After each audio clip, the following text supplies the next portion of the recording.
کو آگے بڑھاؤں گا۔ حاج قاسم نام ہے، پورے شہر نجف کے لیے اہتمام کرتا ہے پاکا شہری کا، اور برسہ برس دکھائے کہ تقریباً 2 دہائیاں 22 سال تک کوئی انجام دیتا رہا۔ ایک سال اس کے دل میں یہ کسک ہوئی اور یہ تمنا جاگی کہ میں اس سال شب عاشور اور عاشور کربلا میں کروں۔ علماء کرام بیٹھے ہیں، کتاب کا نام کامل الزیارہ، جو میں متن و روایت پڑھنے جا رہا ہوں۔ ہمارے اور آپ کے چھٹے امام فرماتے ہیں کہ جو شخص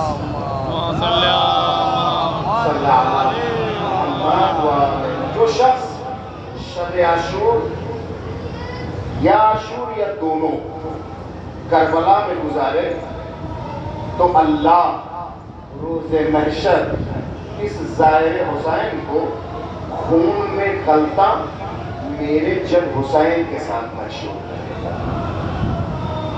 میں پھر تو رہا ہوں تاکہ آپ کے ذہن میں یہ بات چڑھے۔ امام نے فرمایا جو شب عاشور یا عاشور یا دونوں کربلا میں میرے جد کی زیارت میں گزارے گا، اللہ روز محشر خون میں غلطہ لت پت میرے جد حسین کے ساتھ مشہور کرے گا۔ حاج قاسم نے 22 سال تقریباً مسلسل پورے شہر نجف کے لیے پاکا شہری کا اہتمام کرنے والا۔ ایک سال دل میں تمنا ہوئی کہ یہ برس میں کربلا میں شب عاشور اور عاشور گزاروں۔ بچوں سے کہا، بچے جوان ہو گئے تھے، انتظام ہو رہا تھا، بیٹا یہ سال میں چاہتا ہوں کہ شب عاشور اور عاشور کربلا میں گزاروں۔ بچوں نے کہا بابا آپ جائیے، آپ دیکھتے بھی رہیے، 4 جوان بیٹے ہیں، گھر خاندان کے دیگر لوگ۔ تو بچوں نے کہا بابا آپ جائیں۔ یہ شخص قاسم نام کا ہے، نجف آتا ہے، نجف سے کربلا شب عاشور کربلا پہنچے۔ تب اتنی سواریوں کا اہتمام اور انتظام نہ تھا، یہ تقریباً 100 سال کے آس پاس کی یہ داستان۔ شہر کربلا پہنچنے کے بعد شب عاشور شخص کربلا پہنچتا ہے۔ حاج قاسم جن افراد نے شب زیارت آپ نے کی ہے، جو شہنشین ہے سرکار سید الشہداء کی، باب الخجہ سے جو واحد جو پلر ہے، وہ ٹیک لگا کر کے زیارت و نماز کے بعد تھک کر کے بیٹھ جاتا ہے۔ آدھی شب اور نصف شب گزرنے کے بعد ہلکی سی اس کی آنکھ لگ جاتی ہے، خواب میں یہ دیکھتا ہے آپ سب کے نام ایک پیغام کہ سرکار سید الشہداء بیٹھے ہیں، آپ کے پہلو میں جناب اکبر علیہ السلام بیٹھے ہیں، اور جناب اکبر کے ہاتھ میں ایک بہت بڑا رجسٹر اور دفتر ہے۔ امام اشارہ کرتے، جناب اکبر اس رجسٹر کو کھولتے ہیں۔ امام حسین علیہ السلام فرماتے ہیں کہ بیٹا لکھو، مثلا شعیب نوگانوی نے ہمارے لیے اتنے مرثیے پڑھے، اتنی مجلسیں پڑھی، اتنی مرتبتیں پڑھی، اور اتنا ہماری مجلس میں انہوں نے خرچ کیا۔ جناب اکبر اسے لکھتے ہیں، لکھو حاضر رضا صاحب اور ان کی فیملی نے اتنے دیگ، اتنی مجلس اور اتنے چیزوں کا اہتمام کیا۔ چند نام امام حسین علیہ السلام لکھاتے ہیں۔ چند ناموں کے بعد کہتے ہیں بیٹا لکھو حاج قاسم نجف سے۔ انہوں نے دیگ بتائی کہ اتنی دیگ کا اس وقت جیسے آپ کے وہاں کھچڑا اور حلیم ہوتا ہے، خاص غذا جو ہوتی ہے مخلوط، ہمارے لیے اہتمام کیا۔ اس میں اتنا گندم پڑا ہے، اتنا جو پڑا ہے، اتنا گوشت پڑا ہوا ہے، اتنا بالکل ایک ایک چیز اس میں لکھائی۔ جناب حضرت اکبر علیہ السلام نے اسے لکھا، اور قاسم سے خواب میں سنتے جاتے ہیں۔ آنکھ کھلتی ہے تو بے چینی کا یہ عالم ہے کہ نہ بیٹھا جاتا ہے نہ اٹھا جاتا ہے، کیفیت کا عجیب عالم ہے۔ عاشور بیتی، نہ اس زمانے میں فون اور نہ مراسلات کا امکان پایا جاتا تھا۔ جب وہاں سے یہ واپس آئے اور 10 محرم کو گزارنے کے بعد عاشورہ کو گھر پہنچے تو اپنے بچوں کو بلائے کہ بیٹا فاتح کا اہتمام ہو گیا؟ ہاں بابا سب ہو گیا۔ کوئی کمی کہ نہیں بابا؟ کوئی کمی نہیں ہوئی۔ سارے لوگوں تک پہنچ گیا؟ ہاں بابا جتنا ہم اہتمام کرتے تھے سب تک پہنچا۔ کیا کیا ڈالا؟ تو کہا بابا جو ہر سال چیزیں ڈالتے تھے وہی چیزیں ہم نے اس میں ڈالی اور اہتمام کیا۔ حاج قاسم نے کہا کہ اتنا تم نے گندم ڈالا ہے، اتنا جو ڈالا ہے، اتنا تیل ڈالا ہے، یہ چیزیں بتائی تو اس میں پڑتی تھی، اور اتنا اس میں تم نے قیمہ ڈالا ہے، قیمے میں اتنا اس چیز کا قیمہ ہے، اتنا اس چیز کا قیمہ ہے۔ تو بچوں نے سوچا کہ صاحب جو آدمی 22 سال تک چیزوں کا اہتمام کرتا رہا تو اتنا تو اندازہ ہو ہی جائے گا، کتنا گندم ہے، اتنا جو ہے، اتنا چاول ہے، اتنا تیل ہے۔ لیکن قیمے کو اس میں جو ڈالا گیا ہے پھر یہ بتانا کہ آدھا اس کا اور آدھا اس کا ہے، یہ بابا کو کیسے پتا چلا؟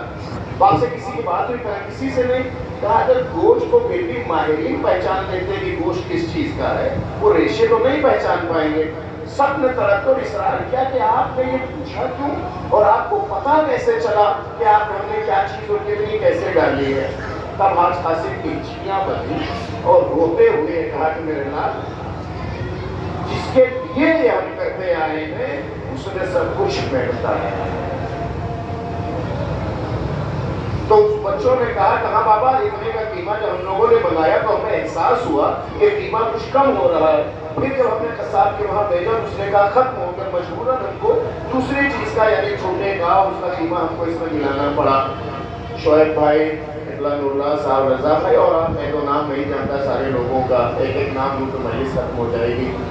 یہ بھول نہ جائیے گا آپ یوں ہی گھر سے نکل کے یہاں تک نہیں ہیں۔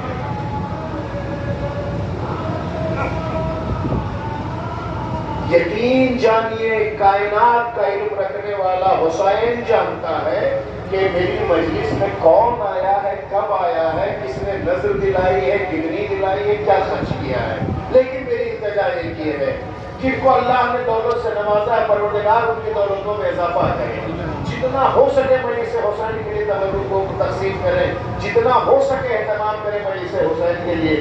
لیکن جسے اللہ نے اگر دولت سے نہیں نوازا ہے تو دل چھوٹا نہ کریں۔ وہ یہ نہ سوچے میں اتنی دیر میں نہیں چڑھا سکتا، وہ یہ نہ سوچے میں پوری بستی کے لیے کوئی اہتمام نہیں کر سکتا۔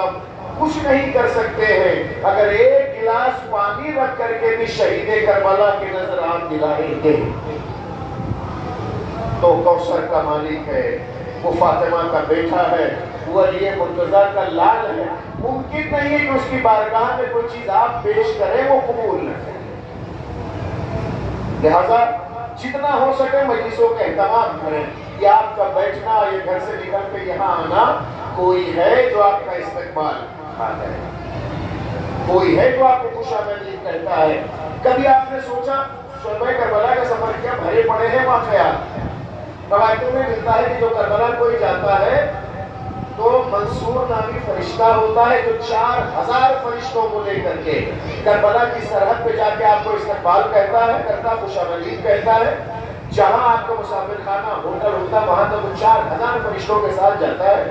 جب وہاں پہنچ جاتے تو وہاں سے رخصت ہو جاتا ہے اور ایک دل کو چھونے والی روایت پڑھوں تاکہ آپ تمنائی ہو جائیں۔ جب آپ کربلا میں ہوتے تیسرا دن جب آپ کا گزر رہا ہوتا ہے تو امام حسین جناب علی اکبر کے ساتھ آپ کے پاس آتے ہیں، آپ کو سلام کرتے ہیں اور آپ کو شکریہ ادا کرتے ہیں کہ تم نوگاواں جیسی بستی سے چل گیا ہو، دوبارہ شکریہ کہ تم نے حسین کو تنہا نہیں چھوڑا۔ اگر حسین کربلا کے زائرین کا شکریہ ادا کرتا ہے تو جو حسین زمانہ ہے وہ فرش عزا پہ آنے والوں کا شکریہ ادا کرتا ہے۔ جب آپ مجلس میں آ رہے ہوں گے کہ انجانا کوئی آپ کو سلام کرے گا، مجلس سے جا رہے ہوں گے کوئی انجانا آپ کو دعائیں دے گا، جلوس میں آپ شرکت کر رہے ہوں گے، آپ کے پیر لڑکھڑائے ہوں گے تو اچانک کوئی ہاتھ آ کے آپ کو سہارا دے دے گا جسے آپ جانتے تک نہیں ہیں۔ کون ہے وہ ہاتھ، کون ہے وہ زبان، کون ہے وہ چہرہ جو عزادار کے قدموں کو لڑکھڑانے نہیں دیتا، فرش عزا پہ آنے میں استقبال کرتا ہے، جاتے وقت شکریہ ادا کرتا ہے۔ اپنے ان سجود کو، ان آنسوؤں کو بے قیمت نہ سمجھیے گا۔ کوئی ملکہ ہے جو آپ کا انتظار کرتی ہے، کوئی شہزادی ہے جو آپ کی راہ کو دیکھتی ہے۔ میں خطابتی پہلو کو ضرور پیش کرتا ہوں کروں گا اس لیے کہ میرے اپنے نفس کو اطمینان ہو جائے کہ تم عبادت انجام دے رہا ہوں، افضل ترین عبادت ہے، اور جہاں بیٹھ کے آپ سن رہے ہیں افضل ترین عبادت ہے۔ موضوع کے تحت میں چند لمحات آپ کے درمیان حائل رہوں۔ سات وسیلے کے منکر افراد افسوس اس بات پر ہے کہ اسلام کو جتنا نقصان مسلمان نما افراد سے پہنچا ہے دشمنان اسلام سے نہیں پہنچا ہے۔ جتنے اعتراضات اسلام کے عقیدے پر اور سچے عقیدے پر اسلام نما لوگوں نے کیا ہے غیر مسلموں نے نہیں کیا ہے۔ آپ کے جلوسوں اور آپ کے عزاداریوں کو اور آپ کے تابوت و تعزیہ اور علم کو جتنا اپنوں نے روکا ہے غیروں نے راہ دیا ہے، جلوسوں کو روکا نہیں ہے۔ اور اپنے میں نہ کہوں، وہ صرف کہنے کو مسلمان اور کلمہ گو ہے کہ اگر آج حالات ان کے لیے بدل جائے تو اپنے آپ کو یزیدی کہلانے میں فخر محسوس کریں۔ آج ان کے لیے اگر حالات ایسے میسر ہو جائے، انہیں سماج اور معاشرے کا ڈر نہ ہو، تو اپنے آپ کو ابو سفیان کا نام رکھتے ہوئے فخر محسوس کریں گے، اپنی اولادوں کا نام یزید رکھنا فخر محسوس کریں گے۔ آج حالات ان کے لیے سازگار ہو جائیں تو جس طرح سے بقیع کو منہدم کیا ہے، قبر رسول کو بھی منہدم کر دیں گے۔ لیکن کوئی طاقت ہے جو آپ کی پشتوانی کرے اور آپ کی ہمراہی اور آپ کی مدد کو کرے۔ اگر جو کہتے کیا ضرورت ہے وسیلے کے لیے، کیا ضرورت ہے وسیلے کے لیے، میں ان سارے نادان مسلمانوں سے یہ کہنا چاہتا ہوں، تم یہ کہہ دو خالی اللہ اللہ کرے، یا علی نہ کہے، یا محمد نہ کہے، یا زہرا نہ کہے، یا فاطمہ یا مہدی نہ کہے، ساری چیزیں براہ راست اللہ سے کر لے، تو کیوں نہیں اللہ کی بارگاہ میں ہاتھ جوڑ کر کے یہ سارے مسلمان جو دن اور رات سر سجدے میں رکھے رہتے، رٹ لگائے رہتے، یا اللہ جی کیوں نہیں کہتے تھے اے میرے اللہ ہم تو چاہتے ہیں کہ تو اپنا دین بھی بغیر وسیلے کے بھیج دیتا، تو اپنا دین ہی بغیر وسیلے کے بھیج دیتا۔ 1,24,000 اماموں کو تو مانتے ہی نہیں، 1,24,000 انبیاء کو بھیجنے کی ضرورت نہیں تھی، نہ انبیاء کہاں تھے، ایک چھپی چھپائی کتاب کو لا کر کے سرانے رکھ دیتا اور ہر سے کہتا ہے کہ چھپی ہوئی کتاب ہے سے پڑھنا، یا تو فرشتوں کو پائنٹے اور سرانے کھڑا کر دیتا، اگر غلطی تو 60 سے تمہیں کوڑا پڑے گا، اگر چھپوا کے رکھ دیتا فرشتوں کو مرتب اور معین